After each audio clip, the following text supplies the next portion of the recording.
right, Tom, we got a couple movie reviews. The first one we're going to talk about here is one that dropped this past weekend, and it's called Hitman. It's available now on Netflix.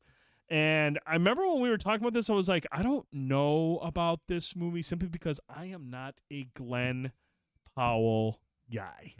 Not a Glen Powell guy. I know he was good in Top Gun Maverick. He's got a couple other movies. I think there was one with Sydney Sweeney he did. That's been the fucking Voyeurs or something like that. I don't know. Something. It's like a rom-com. A lot of people have been really excited about that movie. Yeah, they got great Raven. So, but I mean, at the same time, I'm just like, I wasn't quite ready for Glen Powell yet. And plus, he's in Twisters, and I'm just like, ugh, I don't know about this one, man. I just don't know about this guy. So Hitman comes out, and there's a lot of buzz building up on X and Twitter. People are like, oh, it's really good. I'm just like, oh, these are just fucking Glen Powell simps, and they're just like, sure, whatever. I'll watch it, but I want to see it. And we watched it.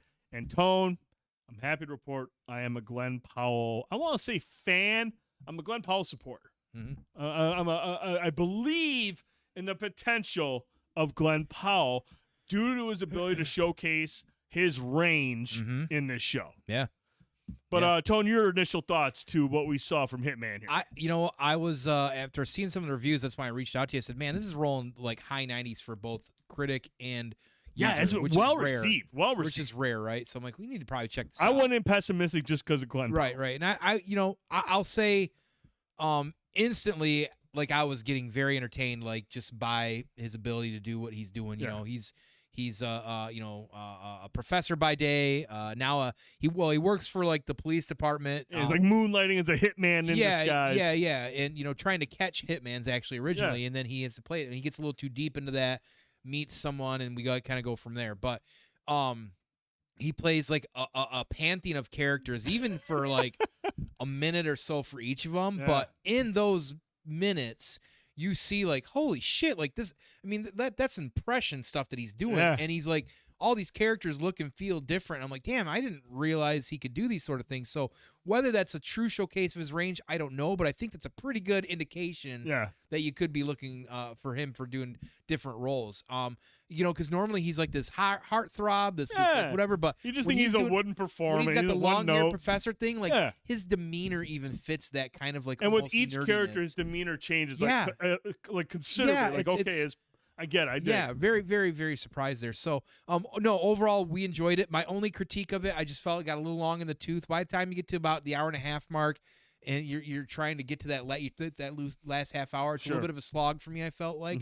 That's the only critique I got. I thought it was a great film. I think everybody should get a chance, if they can, watch it. I definitely think it's definitely a good showpiece for what potentially Glen can do here.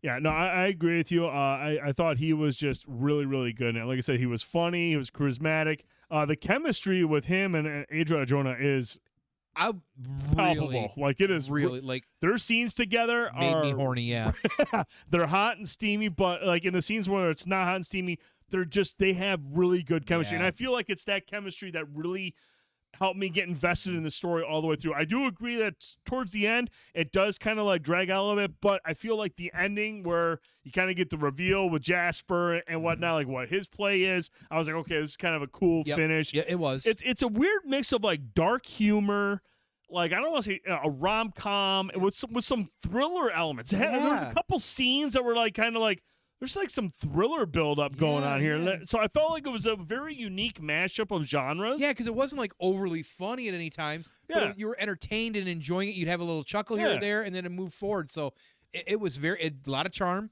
Yeah. I mean, like I said, man, it's a movie that I sat through, and I mean, like, is it the best movie I've ever seen of the year? No, it's not, but I do feel like it was entertaining. I was engaged. I liked the performances. I liked the story. I liked the dark twist at the end. I thought that was really cool. And like Prime said, it's proof that Netflix can make a movie that isn't green screen garbage. And that is true, man. I mean, like, look, Netflix has been very hit or miss with their movies. Mostly miss, but they occasionally have a gem here and there. And I feel like this qualifies as one of those, like, hey, look, Netflix can still make some good movies.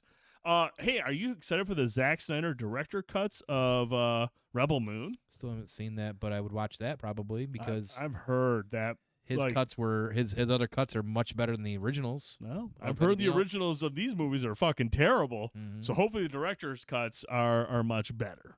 Wasn't it like 4 hours or something like that? I don't know, man, but I just remember seeing the critical, and I didn't think even the audience reviews were just fucking garbage for these Rebel Moon movies. I mean, like, it was really bad. Sigh.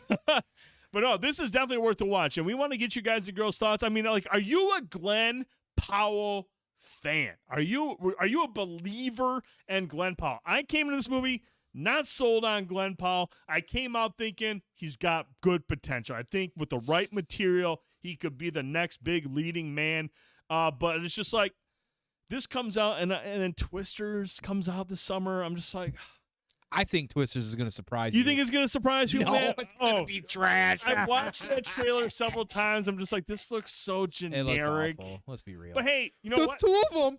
Oh, We got twins. no. No, it's just like, but hey, Get outta you know here. what? What he did show here is that he is a capable leading man. Who knows? Maybe he will reach Maybe. the same heights as Bill Paxton Maybe from he'll Twister. he'll win you over. We'll I mean, see. who knows, man? Maybe I the don't know. Twisters.